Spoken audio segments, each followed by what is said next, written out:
Hello Reddit. I'm not even sure where to begin with this, but here it goes. I guess you never really realize you're being manipulated until it's too late, right? That was me. For years. I was completely blind to it all, or maybe I just didn't want to see it. It started so small, I didn't even think anything of it. We met when I was 23, she was a couple of years younger than me, and everything seemed great at first. Let's call her Lily for the sake of the story. When I met her, she was smart, funny, and had this way of making me feel like I was the most important person in the room. Looking back now, I realized that was part of her game. The first couple of months were amazing, like we were in some kind of honeymoon phase.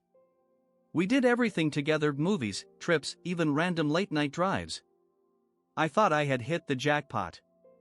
But slowly, things started to change. At first, it was little comments here and there.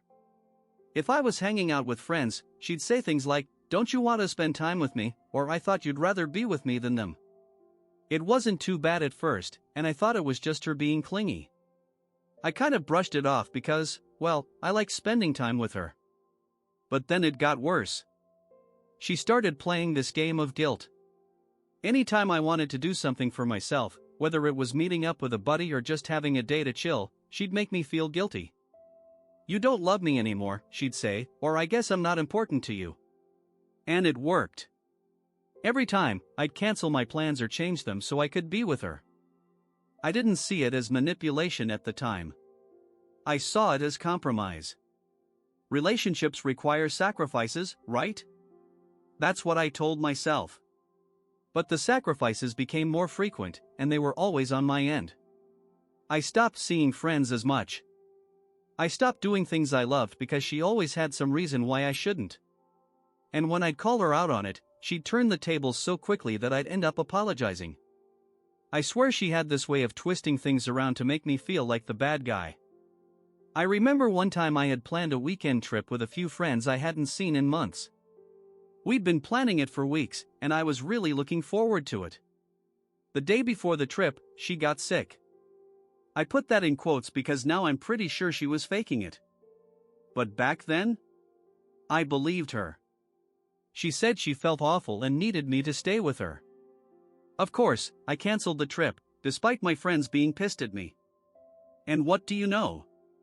By the next morning, she was miraculously feeling better. I started losing touch with my friends. Slowly, they stopped inviting me to things, and I can't blame them. I'd bailed on them so many times that I guess they just stopped trying. Lily, of course, loves that. I didn't see it at the time, but she wanted me isolated. She wanted to be the only one in my life, the only one I depended on. I could feel myself changing. I wasn't as happy anymore, but I couldn't figure out why. I told myself it was just stress or maybe a rough patch in the relationship. Every time I tried to pull away even a little, she'd reel me back in with some emotional breakdown or dramatic speech about how much she needed me. It worked every single time. I was completely under her thumb, and I didn't even realize it. But the worst part was how she manipulated me into thinking I was the one with the problem. If I ever tried to talk to her about how I was feeling, she'd turn it around on me. She'd say I was too sensitive or that I was overreacting. She'd even make me feel like I was imagining things. It got to the point where I started doubting myself. Maybe I was the problem. Maybe I was being too hard on her. That's what she wanted me to think, and it worked. I was so deep in her web of manipulation that I didn't even recognize myself anymore. Looking back, I can see all the signs, all the red flags that I ignored. But at the time, I was just trying to keep the peace, to make her happy. I thought that's what love was. I thought it was about making sacrifices for the person you care about. But with her, it was never enough. No matter what I did, it was never enough. It wasn't until I caught her in one of her lies that I started to wake up. It was small at first, just a tiny crack in her perfect facade. But once that crack appeared, it grew, and suddenly I couldn't unsee it. That's when I realized I wasn't losing my mind. She was playing me all along. I wish I could say that once I realized she was manipulating me, everything got better, but it wasn't that simple. In fact, things got worse before they got better. After that first crack, I started paying more attention to her behavior. It was like someone had finally lifted a veil from my eyes, and I could see all the little ways she had been controlling me. Every guilt trip, every emotional breakdown, every time she played the victim, it was all part of her strategy. But even though I could see it, I was still stuck. I didn't know how to break free. I was scared, honestly. Not just of losing her, but of being alone. By this point, she had isolated me so much that I barely had any friends left. I had distanced myself from my family too because she always had some excuse about why I shouldn't spend time with them. It wasn't just about her anymore, it was about the fact that she had become my entire world. I tried to pull back slowly. I started by going out with friends once or twice, trying to reconnect with people I had pushed away. But every time I did, she'd act like I was abandoning her. It was exhausting. If I so much as mentioned hanging out with someone, she'd get this hurt look in her eyes, like I was betraying her. Then she'd start crying, telling me how she felt neglected, how she just wanted to be with me. And every time, without fail, I'd cave. I'd cancel my plans, reassure her that she was the most important person in my life, and promise that I wouldn't leave her alone.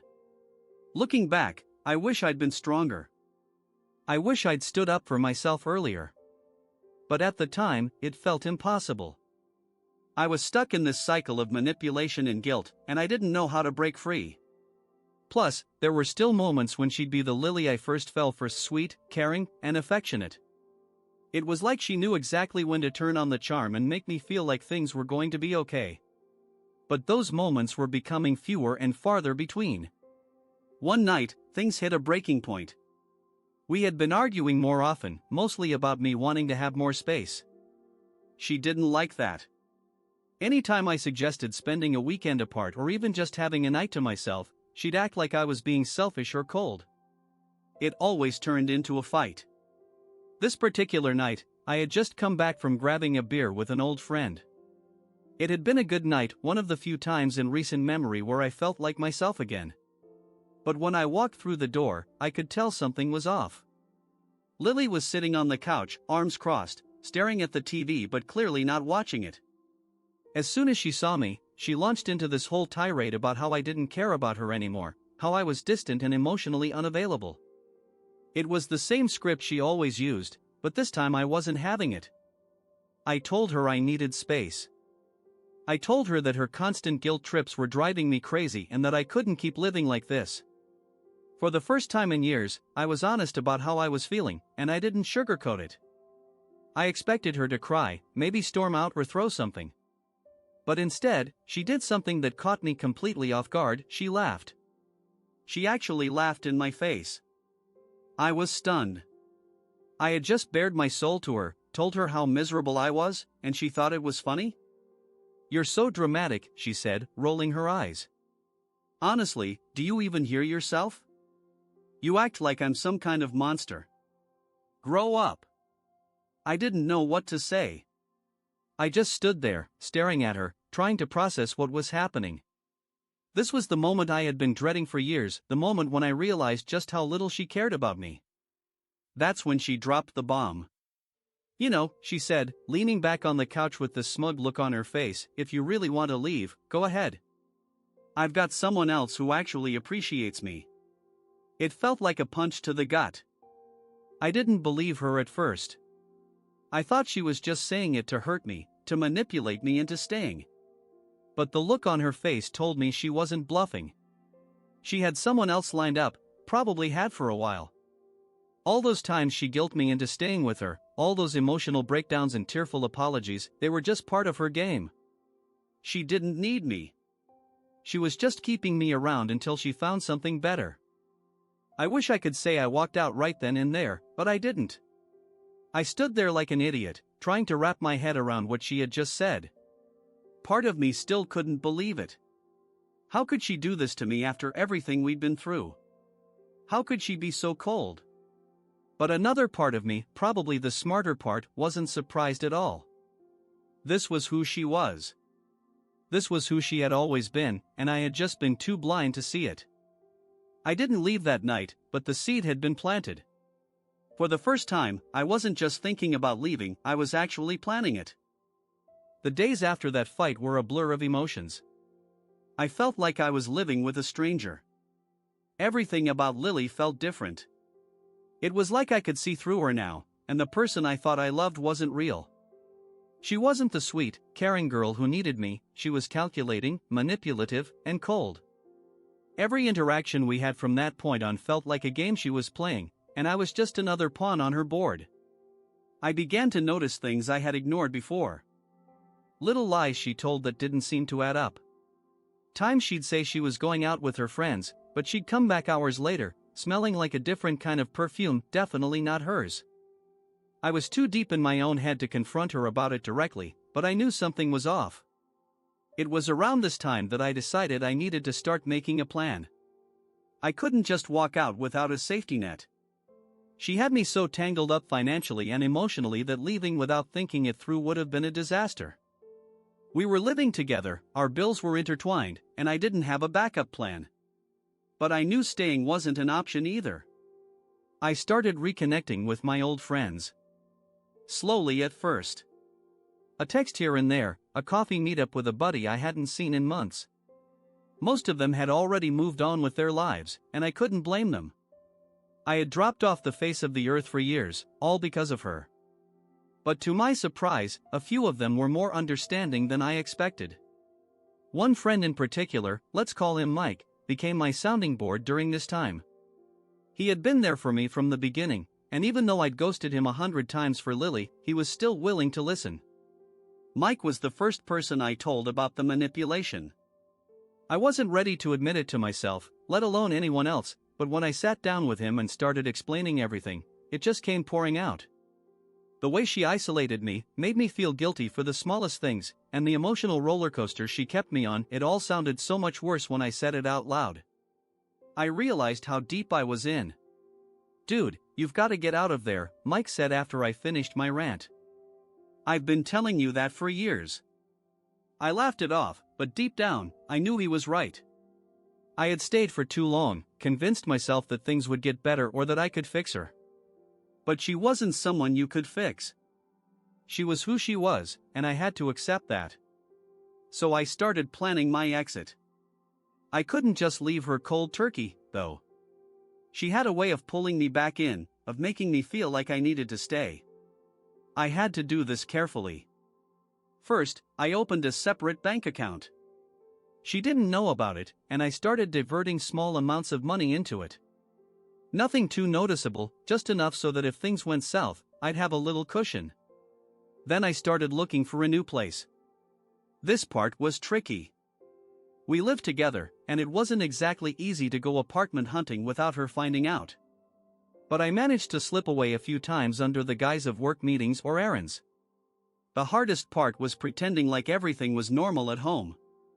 Every time she looked at me, I felt this deep sense of betrayal, but I had to play along. I had to act like I was still invested in the relationship, like I wasn't planning my escape. It was exhausting. There were moments when I almost gave in, when she'd act sweet for a day or two, and I'd wonder if maybe, just maybe, things could go back to the way they were in the beginning. But then I'd remember how she had laughed at me, how she had admitted to having someone else waiting in the wings, and I'd snap back to reality. And speaking of that someone else, I was determined to find out who it was. She hadn't mentioned him again after that night, but I knew there had to be someone. She was too smug, too confident, like she knew she could discard me whenever she wanted. So one day, I did something I never thought I'd do. I snooped through her phone. I know, it's a terrible thing to do, but I was desperate for answers. And, well, I got them. I found text messages between her and some guy, let's call him Chris. The messages were flirty, way too intimate for someone who was supposedly just a friend.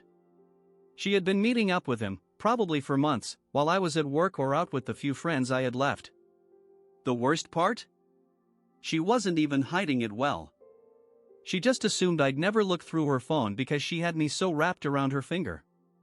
And up until that point, she had been right. Reading those messages was like a punch to the gut. I felt stupid, embarrassed, and angry all at once. How could I have been so blind? She had been playing me for years, making me feel like I was the problem while she was sneaking around behind my back. But instead of confronting her right away, I kept quiet. I didn't want her to know I knew not yet. I needed to play my cards right, and that meant keeping my emotions in check, even though every part of me wanted to scream at her. I started withdrawing even more. I spent less time at home, found excuses to be out late, and when I was there, I barely engaged with her. She noticed, of course, and tried to reel me back in with her usual tricks, emotional outbursts, guilt trips, even attempts to seduce me. But by then, I was done. I was just counting down the days until I could leave. I didn't have much left to say to her, but I had one final move before I made my escape. And trust me, Reddit, it was a move she never saw coming. The next couple of weeks were like a mental chess game. I knew my time with her was coming to an end, but I had to be smart about it. I couldn't just pack up and leave without covering my bases. The tension between us was thick, but I tried my best to act normal, or as normal as I could. She seemed to sense something was off, but she didn't push too hard, probably because she thought she still had control over me. During this time, I started thinking about all the relationships I had let fall apart because of her. Friends, family, even coworkers. I had isolated myself so much to cater to her needs that I had lost nearly everyone in my life. So, I made a list of the people I wanted to reconnect with. Slowly but surely, I reached out to a few of them, starting with my sister, who I hadn't spoken to in months. My sister, Jess, was one of the few people who had seen through Lily from the beginning. She had tried to warn me when we first started dating, but I ignored her. It wasn't until now that I realized how right she had been. "Hey, it's been a while," I texted her one day. It felt weird after all this time, but I didn't know how else to start. She replied almost immediately. "Yeah, it has. What's up?" I took a deep breath before typing out the next message. "I think you were right about Lily." There was a pause, and I could almost feel her judgment through the screen. Then she sent back, "I'm not gonna say I told you so, but I told you so." What happened? That's when I told her everything. I laid it all out, the manipulation, the isolation, the emotional abuse, and, finally, the fact that Lily had been cheating on me with some guy named Chris. Jess wasn't shocked, but she was supportive in a way I hadn't expected. She didn't berate me for being stupid or naive, and she didn't throw it in my face that she had been right all along. Instead, she offered to help me in any way she could, whether that meant giving me a place to crash when I left or just being someone I could talk to.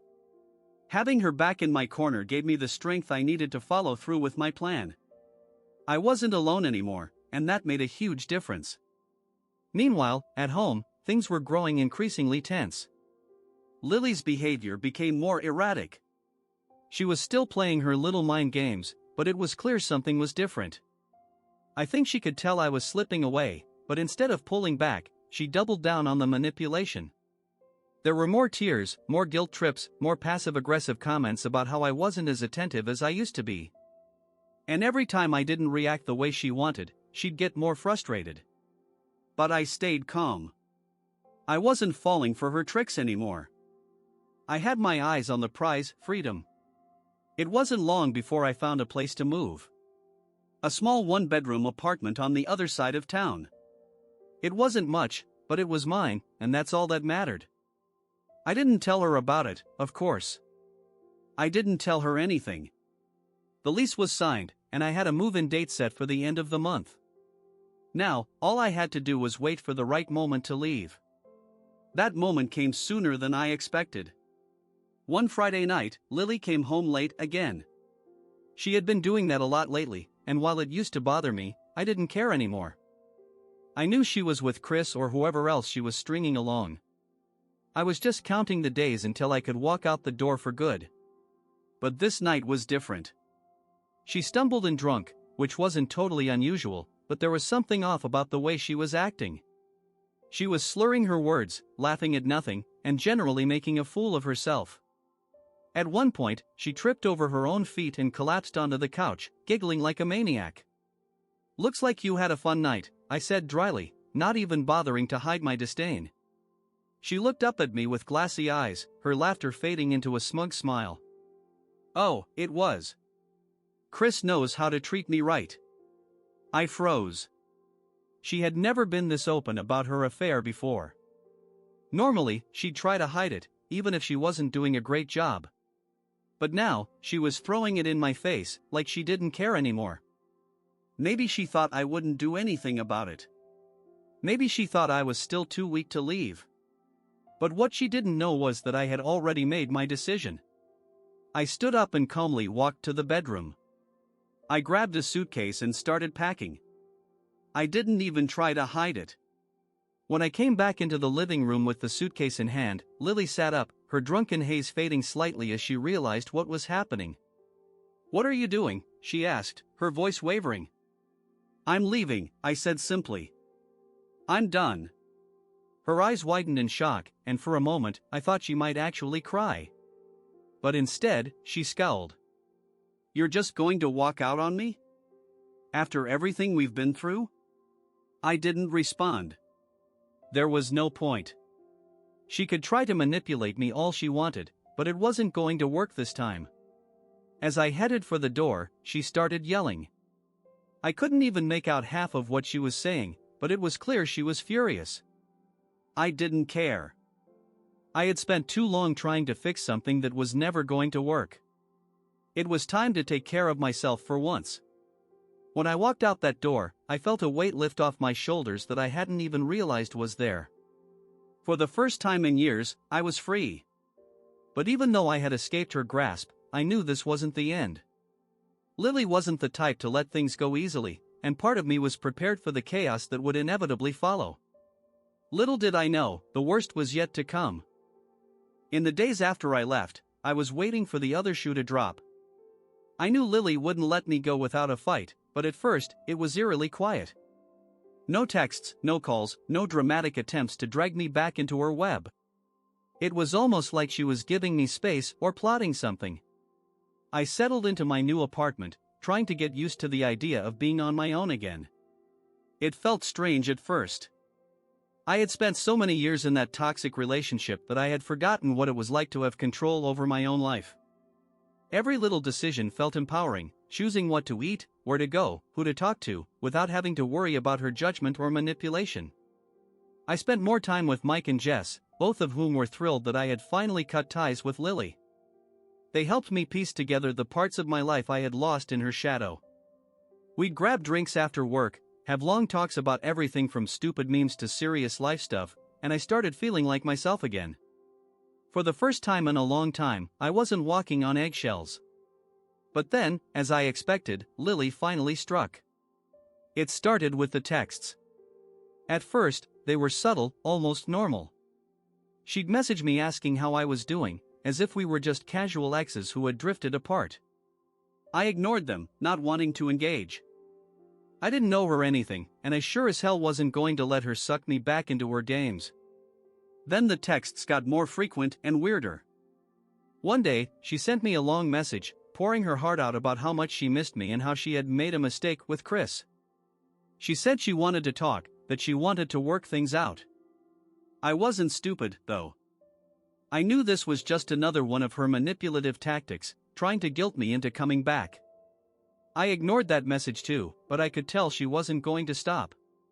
The next day, I woke up to a barrage of missed calls. She had called me at least 10 times throughout the night, leaving a series of increasingly desperate voicemails. I didn't even bother listening to most of them. I just blocked her number and went on with my day, hoping that would be the end of it. Spoiler alert, it wasn't. The following week, I was at work when I got a call from Mike. He sounded pissed. "Dude, did you give Lily my number?" he asked, his voice tight with anger. "What? No, why would I do that?" I said, genuinely confused. "Well, she called me earlier. Said she was trying to get a hold of you and that you've been ignoring her. She even tried to spin some bullshit story about how you ran off and how she's worried about you." I groaned, rubbing my temples. "I didn't give her your number. She must have found it somewhere." "Yeah, well, it gets worse. She's been telling people you abandoned her. That you left her high and dry with no explanation." Hearing that made my blood boil. Typical Lily, always playing the victim, twisting the narrative to make herself look like the innocent one. But what could I do? I couldn't control what she was saying to other people, and the last thing I wanted was to get dragged into some public drama with her. "I'll deal with it," I told Mike, though I had no idea how. I figured I'd just ignore her until she got tired of trying. That was my usual strategy when it came to her tantrums. But this time, she was more persistent than ever. A few days later, I came home to find a letter taped to my apartment door. It was from Lily, of course.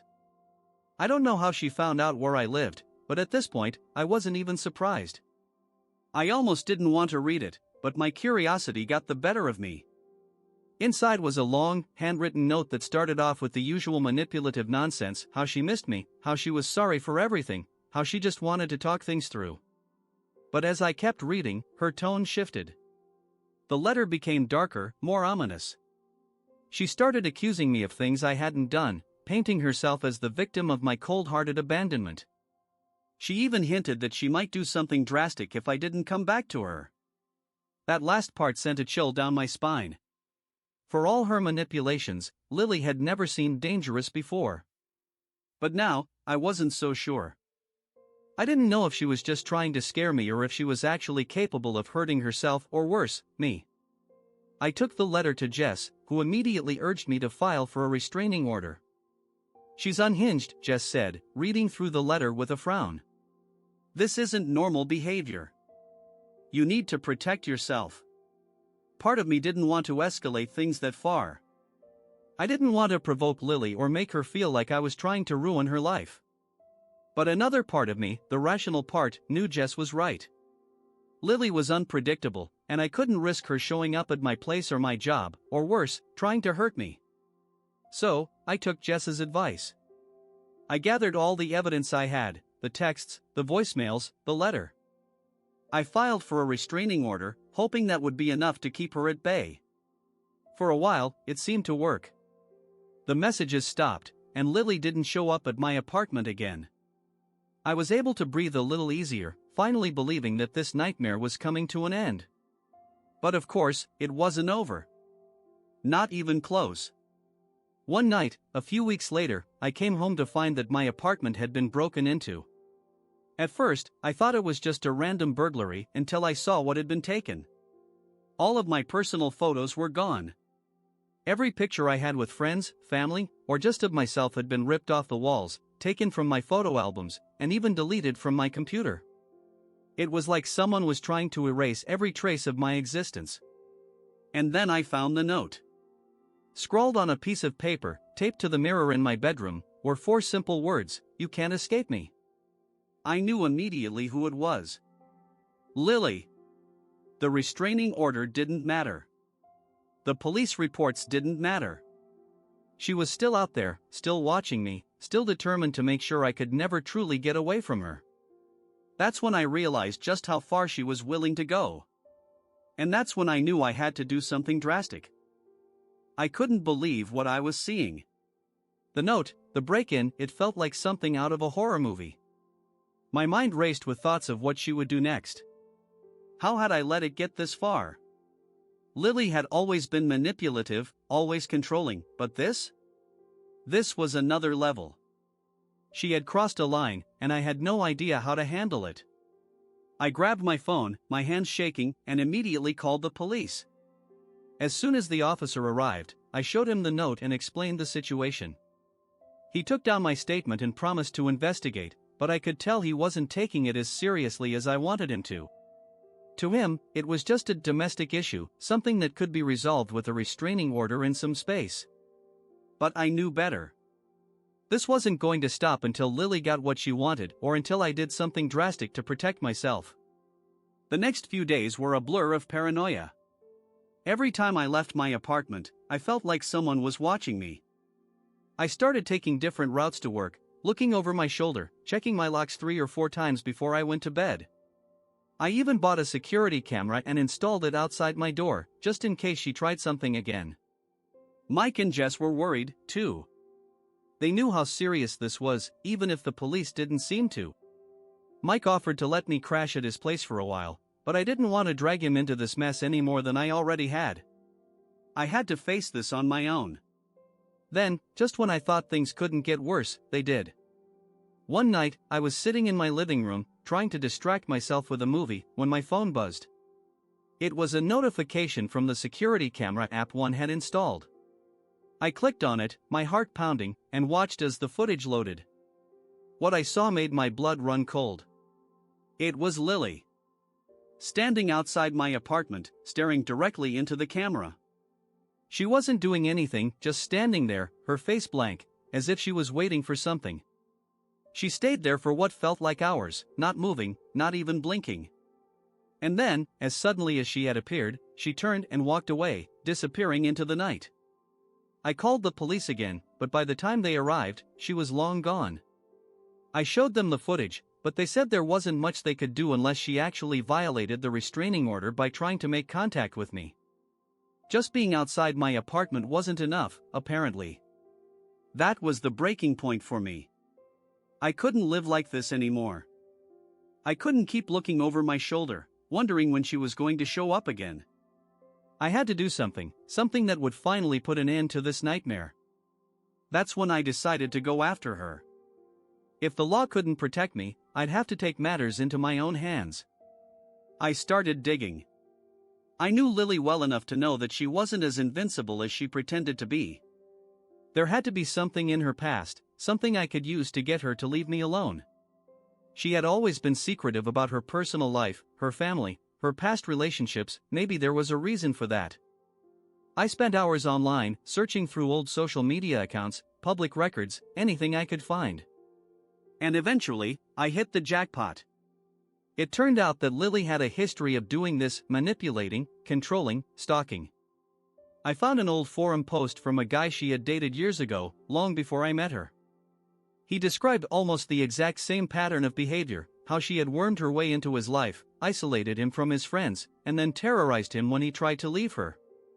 He had eventually moved out of state just to get away from her. But that wasn't even the worst part. I found out that she had a criminal record, a sealed one, but a record nonetheless. I couldn't get all the details, but from what I could piece together, she had been arrested for harassment and stalking in the past. It wasn't her first rodeo. Armed with this new information, I decided to confront her. I know it sounds crazy, but I figured if she knew I had dirt on her, maybe she'd back off. I wasn't afraid of her anymore, not after everything I had found out. If anything, I was pissed. So, I did something that, in hindsight, was probably stupid. I went to her apartment.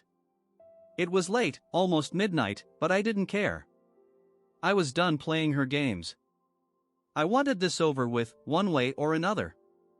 When she opened the door, she looked surprised to see me. "What are you doing here?" she asked, her voice dripping with fake concern. I didn't waste any time. "I know everything, Lily. I know what you did to that guy before me, and I know you've been arrested for this shit before. I'm not afraid of you anymore." For a moment, her face fell. I saw a flicker of fear in her eyes, just for a second. But then she regained her composure, smiling that same cold, calculating smile that had always sent chills down my spine. "You think you've won, don't you?" she said, her voice low and menacing. "You think you can just walk away and be done with me. But you have no idea what I'm capable of." I took a step back, suddenly feeling like I had made a huge mistake by coming here. But I couldn't back down now. "If you come near me again, I'll make sure everyone knows who you really are. I'll ruin your life." She laughed, a cold, hollow sound that made my skin crawl. "Ruin my life? I've already ruined yours."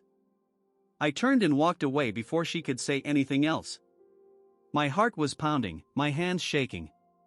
I didn't know if I had just made things better or worse, but one thing was clear: this wasn't over. Not by a long shot. After that night, I didn't sleep. My mind was racing, replaying every word Lily had said to me. Her cold laughter echoed in my head, a constant reminder that she wasn't going to back off easily. I had thought confronting her would give me the upper hand, but now I realized it had only escalated things. The next few days were tense. I went about my life, but I was always on edge. I kept expecting to find Lily lurking outside my apartment or at my work. Every little sound made me jump. Even though I told myself I wasn't afraid of her anymore, the truth was that I was terrified. Not just of what she might do, but of what she was capable of. She had proven time and time again that she could manipulate situations to her advantage. She could make me look like the bad guy if she wanted to. And honestly, who would believe me over her? It wasn't long before she made her next move. One morning, I woke up to a string of missed calls and messages from my boss. The texts were brief, cold even. He wanted me to come in immediately for a discussion. I knew something was off. My boss never called me unless it was urgent, and this seemed way too serious for something work-related. When I arrived at the office, I could feel the eyes of my coworkers on me as I walked through the building. They whispered as I passed, their gazes filled with something that made my stomach churn. I felt exposed, like everyone knew something I didn't. As soon as I walked into my boss's office, I could see the tension in his face. He gestured for me to sit down, and I did, my mind racing with worst-case scenarios. "What's going on?" I asked, trying to keep my voice steady. He sighed, rubbing his temples before sliding a file across the desk toward me. "We've received some concerning information," he said, his voice heavy with reluctance. "Someone has made some pretty serious allegations against you." My heart sank as I opened the file. There were emails, dozens of them, detailing false accusations about my behavior at work. The claims were wild: harassment, unethical conduct, even suggestions that I had stolen from the company. All of it was complete nonsense, but the sheer volume of the accusations made my head spin. "I didn't do any of this," I said, my voice trembling with frustration. "You know me. You know I wouldn't." "I want to believe you," he interrupted, his tone firm. "But the board is taking these allegations very seriously. We have to launch an internal investigation. Until it's completed, I'm afraid I have no choice but to put you on administrative leave." I couldn't believe what I was hearing. Leave? But this isn't true. Who even? He cut me off again, this time leaning forward with a hard look in his eyes. "The emails were sent anonymously, but we traced them back to an IP address connected to your residence." I felt like the ground had been ripped out from under me. Of course, Lily had set me up. She must have found a way to access my Wi-Fi or plant something in my network. She was always one step ahead, always scheming, always manipulating. I tried to explain, but it was clear that my boss had already made up his mind. "Look," he said, "I'm giving you the benefit of the doubt here. Just take the time off, and we'll get to the bottom of this. But I need you to stay out of the office until we sort this out." I left the building in a daze. How had it come to this? I felt like my entire life was crumbling around me, piece by piece, and no matter what I did, Lily was always there, pulling the strings. Over the next few days, I tried to stay calm, but the anxiety was eating away at me. I didn't know what to do. I could barely leave my apartment without feeling like I was being watched. Every time my phone rang or I got an email, I jumped, terrified it would be more bad news. But it wasn't long before things took an even darker turn. One evening, I was sitting on my couch, scrolling through my phone, trying to distract myself from the chaos that had become my life, when I received a text message from an unknown number. The message was short, but it sent chills down my spine. "You think you can get away from me? Think again." I knew immediately it was from Lily. She was taunting me, letting me know that no matter where I went or what I did, she was always watching. I blocked the number, but deep down, I knew it wouldn't stop her. She'd just find another way to get to me. That night, I barely slept. I kept hearing noises outside my apartment, footsteps in the hallway, the creaking of floorboards. At one point, I thought I heard a knock at the door, but when I got up to check, there was no one there. The following morning, I received an email from my landlord. Apparently, someone had filed a noise complaint against me. The email claimed that I had been having loud, disruptive parties in my apartment almost every night for the past week. This was absurd, especially since I hadn't even left my place, let alone thrown any parties. It was clear now that Lily wasn't just trying to ruin my professional life, she was going after my personal life too. She wanted to isolate me, to make me feel like I had nowhere to turn. And it was working. Slowly but surely, she was turning everyone against me. Even my neighbors, who I had never had any issues with before, were starting to look at me differently. I tried to reach out to Mike and Jess again, but they were busy with their own lives. While they were still supportive, I could tell they didn't fully grasp how serious the situation had become. They kept telling me to stay strong and write it out, but that was easier said than done when you felt like your entire world was crumbling. One evening, as I sat alone in my apartment, I realized that I had to do something drastic. I couldn't just sit around waiting for Lily to ruin my life completely. If the police couldn't help, and if my friends couldn't understand, I had to take matters into my own hands. I decided to hire a private investigator. I had no other options. If the law wasn't going to protect me, maybe someone who knew the ins and outs of this kind of situation could. Maybe they could dig up even more dirt on Lily, something that would finally put an end to her reign of terror. The next day, I made some calls and found a reputable investigator. After explaining the situation, he agreed to take on my case. He warned me it could take time, but at this point, I was willing to do whatever it took to get my life back. I had no idea what he would find or if it would even be enough to stop her. But I knew one thing for sure: Lily wasn't going to stop until I was completely destroyed. And I couldn't let that happen. The private investigator, whose name was Jordan, started digging into Lily's background right away. We went over everything together: the emails, the false complaints, the threatening messages. He seemed genuinely shocked by how far Lily was willing to go, and it was a relief to finally have someone on my side who believed me. But even with all his experience, Jordan admitted that this was one of the most twisted cases he had ever encountered. For the first time in weeks, I felt like there was a glimmer of hope. Jordan assured me that people like Lily always left trails.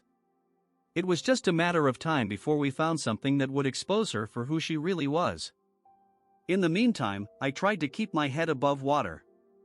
My job was still in limbo, and the investigation at work dragged on with no real updates. Every day felt like a waiting game, and it was starting to wear me down. I avoided social media, afraid of what Lily might have spread about me there. My social circle had already shrunk to almost nothing. People who had once been close to me now kept their distance, likely because of the lies Lily had spun. Weeks passed without any new developments, and I was starting to lose faith again. Jordan had been following every lead, but it seemed like Lily had covered her tracks well. She was careful, too careful. And the fact that she had access to my network, my apartment, and even my work emails made everything worse. There was no part of my life that was untouched by her manipulation. But then, one afternoon, Jordan called with a breakthrough. "I think I've found something," he said, his voice serious. "But it's bigger than I thought. I need you to come in." I rushed to his office, anxious and curious about what he had uncovered. When I got there, Jordan had a file on his desk, thicker than the one I had seen at my boss's office. He slid it over to me, and my hands trembled as I opened it. Inside were documents, screenshots, and records, all linking Lily to a series of similar incidents in the past. This wasn't the first time she had manipulated someone's life to the brink of ruin. In fact, she had a pattern of doing this to people who got too close or crossed her in some way. There were victims in other cities, former co-workers, ex-friends, even a past lover who had nearly lost everything because of her. She had planted false evidence, fabricated emails, and even forged documents to frame them for things they hadn't done. And in most cases, she had walked away scot-free, leaving their lives in shambles. "She's a textbook narcissist," Jordan explained. "She thrives on control and chaos. The more she can manipulate, the more powerful she feels. And from what I can see, you're just the latest target." I felt sick reading through the details of Lily's past. The more I learned, the more I realized how deep her manipulation went. She had destroyed lives before, and she was trying to do the same to me. But now, at least, I had something. Proof that she was dangerous. Proof that I wasn't alone. "I'm going to take this to the authorities," Jordan said. "With this evidence, we might be able to build a case against her. But it's going to take time. We need to be strategic. If she gets wind of this, she'll try to cover her tracks again, or worse, escalate things even further. I agreed, but I was terrified. If Lily found out we were onto her, who knew what she might do? She was unpredictable and clearly had no boundaries. But I also knew that I couldn't keep living in fear of her. If there was even a chance that we could stop her, I had to take it. Over the next few days, Jordan worked closely with law enforcement to build a case. It wasn't easy. Lily was a master manipulator, and it took a lot of digging to connect all the dots. But slowly, the pieces started to come together. We gathered testimonies from her past victims, many of whom were still too scared to come forward, but enough were willing to talk off the record. As we built our case, I started to feel a strange sense of empowerment.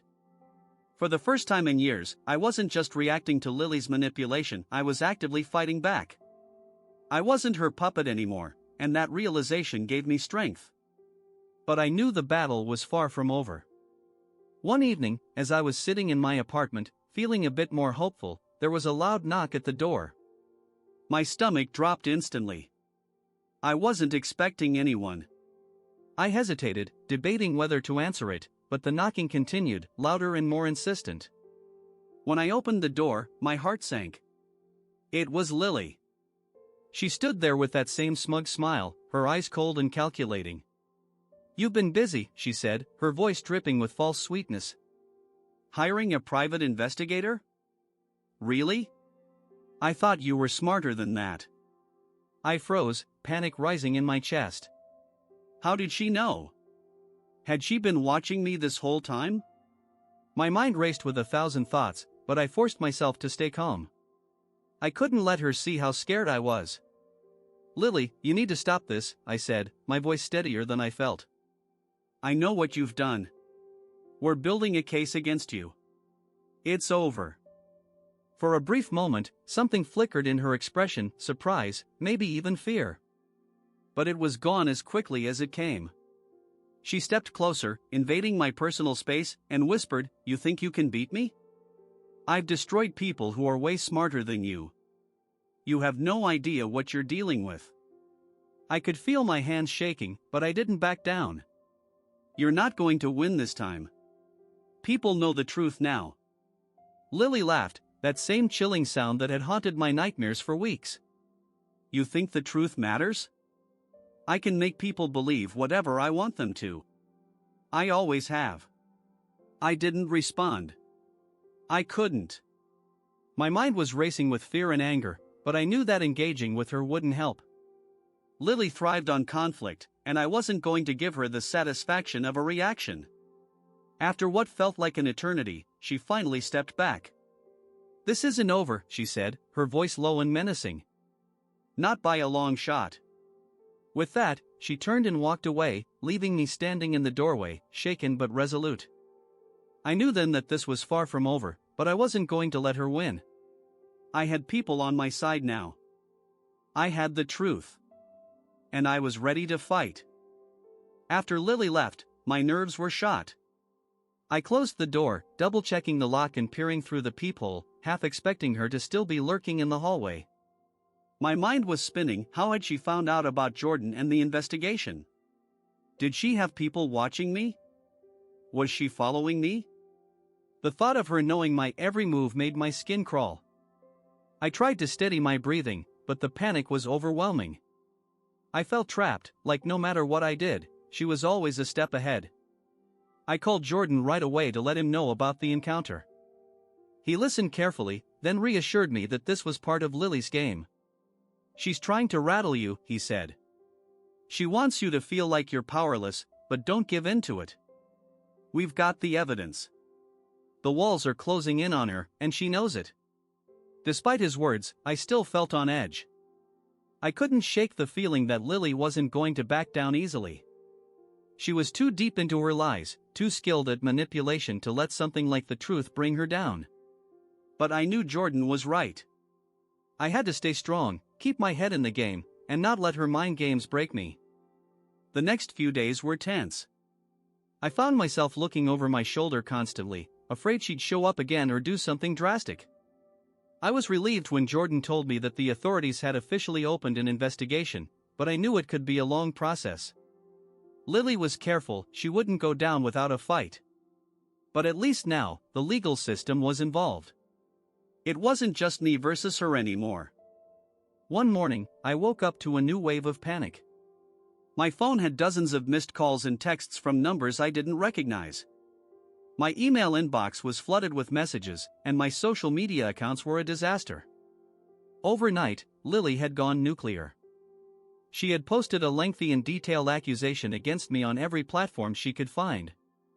According to her, I was the manipulator, the abuser, the one who had ruined her life.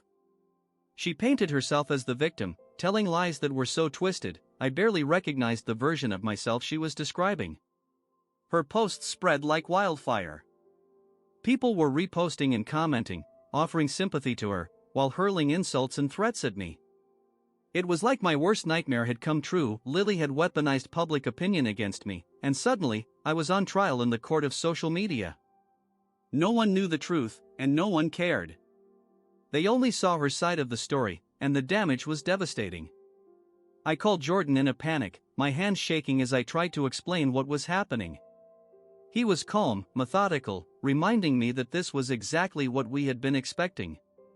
"This is her last-ditch effort," he said. "She's trying to take you down before we can expose her. But it's not going to work. We've got the evidence, remember?" But even as he spoke, I couldn't help but feel hopeless. My reputation was being destroyed in real time, and there was nothing I could do to stop it. I deactivated my social media accounts, but the damage had already been done. The posts were still out there, spreading like a virus. I was receiving death threats, hate mail, and everything in between. Even my job had called, asking for an explanation about the accusations. I was at my breaking point. How could I fight this? How could I prove that she was lying when everyone already believed her? I was drowning in a sea of public hatred, and it felt like there was no way out. Jordan suggested that we go public with our own story, that we share the evidence we had gathered and let people see the truth for themselves. But I hesitated. Was that really the best move? If we went public, it would escalate everything. Lily would retaliate, and things could get even uglier. But if we stayed silent, she would continue to control the narrative, and I'd lose any chance of clearing my name. After a long discussion, I made the difficult decision to stay quiet, for now. The investigation was still ongoing, and I didn't want to jeopardize it by going public too soon. I had to trust that the truth would come out in the end, even if it wasn't in the way I had hoped. But as the days dragged on, the pressure mounted.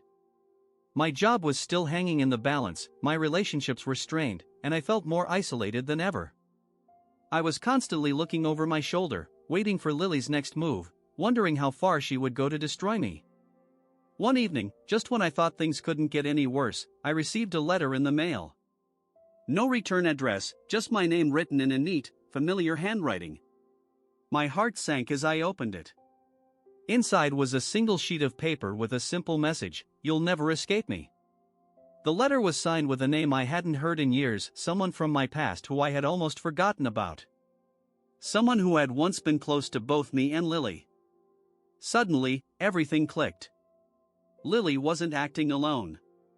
There was someone else behind all of this, someone who had been pulling the strings from the shadows, using Lily as a pawn in their game. And now, they were coming after me. My mind raced as I tried to piece together the connections. I had to confront this person, whoever they were. But the realization that this went deeper than I ever imagined sent a chill down my spine. Lily's manipulation was just the beginning. The real puppet master was still out there. And they weren't finished with me yet. I was stunned, holding the letter in my trembling hands. The familiar name that stared back at me felt like a ghost from the past, resurrected to haunt me in the worst way possible. I hadn't thought about this person in years. Our paths had diverged a long time ago, and I had always assumed we'd moved on with our lives. But now, it was clear that they had never let go. And somehow, they had roped Lily into their twisted plan, using her to orchestrate this nightmare. I sat down at my kitchen table, my mind racing. Why would they come after me now? What did they stand to gain? And how had Lily even gotten involved with them? The more I thought about it, the more I realized how calculated everything had been from the start. Lily had been manipulating me for years, but she hadn't been working alone. Someone else had been pulling the strings from behind the scenes, feeding her information, helping her destroy my life piece by piece. But why? I reached out to Jordan immediately. When I told him about the letter and the name, he paused for a long moment on the other end of the line. "This changes things," he finally said, his tone serious. "We need to dig deeper. If this person is involved, then the scope of what we're dealing with just got a whole lot bigger." I could feel the weight of his words.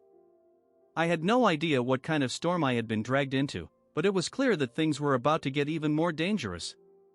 Over the next few days, Jordan and I worked tirelessly to connect the dots. We revisited every piece of evidence we had, every conversation I'd had with Lily, and even some long-buried memories from my past. Slowly but surely, the pictures started to come into focus. This person from my past, let's call them Alex, had always had a competitive streak, but I had never realized just how deep their resentment toward me went. Back in the day, we had been friends, good friends, or so I had thought. But as I dug deeper into our shared history, I started to see things in a new light. Alex had always been in my shadow, always trying to prove themselves. I had never seen it at the time, but there had been signs, subtle digs at my accomplishments, passive-aggressive comments, and moments where they seemed to relish my failures. At some point, our friendship had turned into something darker. And I hadn't even noticed. It seemed that Alex had been harboring this bitterness for years, biding their time, waiting for the perfect opportunity to strike. And when Lily entered the picture, it was like everything fell into place for them.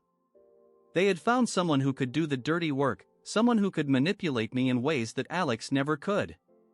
Together, they had formed a toxic alliance, each one feeding off the other's cruelty and hatred.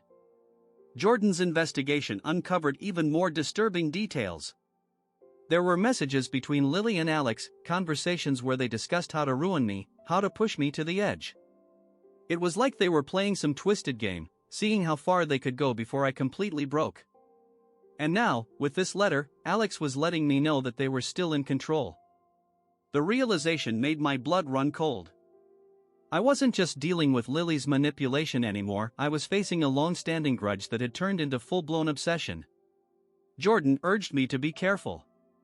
He advised me to keep a low profile, to avoid any confrontation until we had a solid plan. But I couldn't just sit around and wait for Alex to make their next move. I had to confront them, to get answers about why they had targeted me and how far they were willing to go. So, I reached out to Alex. It was one of the hardest things I had ever done. My hands shook as I typed out the message, carefully choosing my words. I kept it simple, asking to meet up and talk. I didn't mention Lily or the letter, and I didn't let on that I knew about their involvement. I just wanted to see how they would respond. To my surprise, Alex agreed to meet. We arranged to meet at a small cafe in a part of town that was quiet, away from the chaos that had consumed my life. As I sat there waiting for them, my heart raced. I had no idea what to expect, whether Alex would deny everything or if they would finally admit to the sick game they'd been playing. When Alex arrived, they looked almost normal. There was no sign of malice in their expression, no hint of the darkness that had been festering beneath the surface. They greeted me with a smile, as if nothing had changed between us, as if we were still the old friends we used to be. But I wasn't fooled. I didn't waste any time getting to the point. "I got your letter," I said, watching closely for their reaction. For a split second, I saw something flicker in Alex's eyes, surprise, maybe, but they quickly composed themselves. "I don't know what you're talking about," they said calmly, leaning back in their chair. "What letter?" I pulled out the envelope and placed it on the table in front of them. "This one. Signed with your name." Alex stared at it for a long moment, then let out a soft laugh. "You really think I sent this? Come on, we haven't talked in years. Why would I start now?" Their denial was so smooth, so convincing, that if I hadn't known better, I might have believed them. But I knew the truth now. I had seen the messages between them and Lily, the conversations where they had plotted against me. They were too good at this, too practiced in the art of deception. "I know what you've been doing," I said quietly, my voice steady. I know you and Lily have been working together to ruin my life. I've seen the messages. For the first time, Alex's mask slipped. Their smile faded, and their eyes narrowed slightly. You think you've got it all figured out, don't you? They said, their voice cold now. But you don't know the half of it. I could feel the tension between us, thick and suffocating. Alex leaned forward, their voice dropping to a whisper. You were always so blind. Always so focused on yourself, your success, your life. You never saw how much I had to fight just to keep up with you. You had everything handed to you, while I had to scrape and claw for every scrap of recognition. And now, after all these years, you still don't get it. I sat there, stunned by their words. This wasn't just about some petty grudge. This was something deeper, something twisted that had been festering for years. Alex had turned their resentment into a full-blown vendetta, and I was their target. I never wanted to hurt you, I said quietly, trying to reason with them. I didn't know you felt this way. If I had known. Alex cut me off with a bitter laugh. It's too late for that now. You're not the victim here. You're the one who made me this way. I could see the anger in their eyes, the bitterness that had consumed them. There was no reasoning with them, no turning back the clock to fix whatever had gone wrong between us. Alex was too far gone, too wrapped up in their own delusions. I'm done playing your game, I said, standing up. You and Lily, this ends now. I'm not going to let you destroy me. As I walked away, I could feel Alex's gaze burning into my back. But for the first time in a long time, I didn't feel afraid. I felt free. The confrontation with Alex was a turning point, but it wasn't the end of the battle. As I left the cafe, I couldn't shake the feeling that this was just the beginning. Alex had made it clear that they were still invested in their vendetta, and I had no doubt that Lily would be right there with them. The weight of their twisted plan still hung over me, and I knew I had to prepare for whatever came next. Jordan and I regrouped that evening. I filled him in on everything that had happened at the cafe, and he listened intently. You did well, he said. But we need to stay ahead of them. They're not going to give up easily, and now that they know we're onto them, they might escalate their efforts. I agreed. The realization that Alex and Lily were both deeply involved in this scheme made me uneasy. I needed to be cautious and proactive. We discussed our next steps, focusing on gathering as much evidence as possible to build a strong case against them. Jordan had contacts who could help with the investigation, and he promised to use his connections to keep us informed of any new developments. Over the next few weeks, the tension in my life was palpable. Every day brought a new challenge: strange phone calls, unsettling messages, and increasingly aggressive behavior from Lily's supporters. It felt like I was living in a pressure cooker, and every moment was filled with dread. One evening, while I was going through the evidence Jordan had collected, I received an unexpected knock on my door. My heart skipped a beat. It was late, and I hadn't been expecting anyone. I approached the door cautiously, peeking through the peephole. To my surprise, it was someone I recognized, one of Jordan's contacts from the investigation. He looked serious and worn out, like he had been through a battle of his own. Hey, he said as I opened the door. We need to talk. It's about Lily and Alex. I invited him in, and we sat down at the kitchen table. He pulled out a folder from his briefcase and opened it, revealing a series of documents and photos. We've been digging into Lily and Alex's connections, he began. And we've found something disturbing. As he explained, I learned that Lily and Alex had been involved in more than just personal vendettas. They had connections to a network of individuals who specialized in corporate sabotage and reputation destruction. It was a well-organized operation, and Lily and Alex were just the visible tip of the iceberg. This network had been behind several high-profile scandals, using their skills to ruin people's lives for financial gain. The realization hit me like a ton of bricks. My situation was far more complex than I had imagined. I wasn't just dealing with two angry individuals. I was up against a sophisticated operation with resources and expertise designed to tear people apart. Jordan's contact handed me a series of emails and documents that outlined some of the tactics this network used. It was chilling to see the detailed plans they had devised, the methods they used to manipulate and control their targets.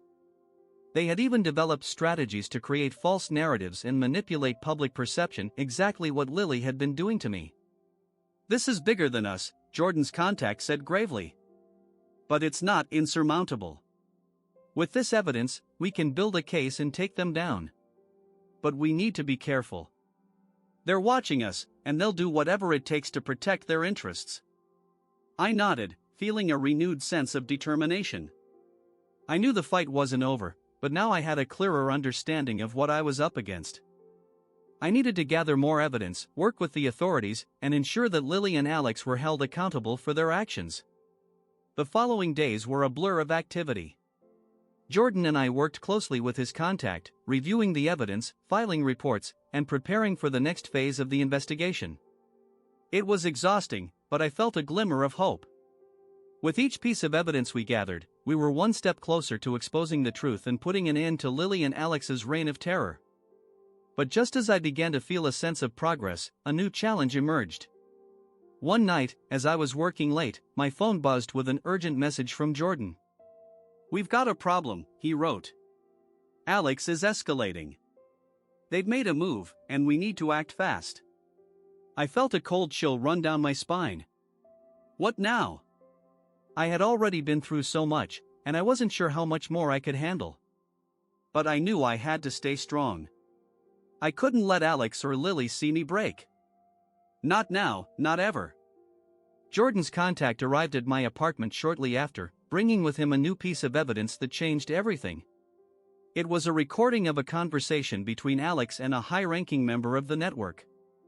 The content was shocking. Alex was discussing plans to create even more chaos, to push me to the brink and ensure that I was completely discredited. "We need to act quickly," Jordan's contact said. "This recording is crucial. It proves that Alex and Lily are orchestrating a major operation against you. We have to get this to the authorities and make sure they're aware of the full scope of what's happening." I agreed. The urgency was clear, and I knew that we had to act fast to stay ahead of them. The fight was far from over, and the stakes were higher than ever. But with the evidence we had and the support of Jordan and his contacts, I felt a renewed sense of purpose. We took the recording to the authorities, working with them to ensure that they had all the information they needed to take action. It was a tense process, but I had faith that justice would prevail. Lily and Alex's scheme was unraveling, and their network was being exposed for what it truly was. The days that followed were a whirlwind of activity, but the tides were turning. Lily and Alex's network was facing intense scrutiny, and their operations were being dismantled piece by piece. I could see the light at the end of the tunnel, and I knew that soon, I would be able to reclaim my life and move forward. In the end, Lily and Alex were held accountable for their actions, and their network was dismantled. The damage they had inflicted was significant, but with the truth finally coming to light, I felt a sense of closure. The experience had been a harrowing journey, but it had taught me valuable lessons about resilience and the power of truth. I had faced unimaginable challenges, but with the support of those who cared about me, I had emerged stronger. As I looked back on everything that had happened, I knew that I had survived one of the most difficult trials of my life. And though the scars of the experience would always remain, I was ready to move forward and embrace a future free from the shadows of manipulation and deceit.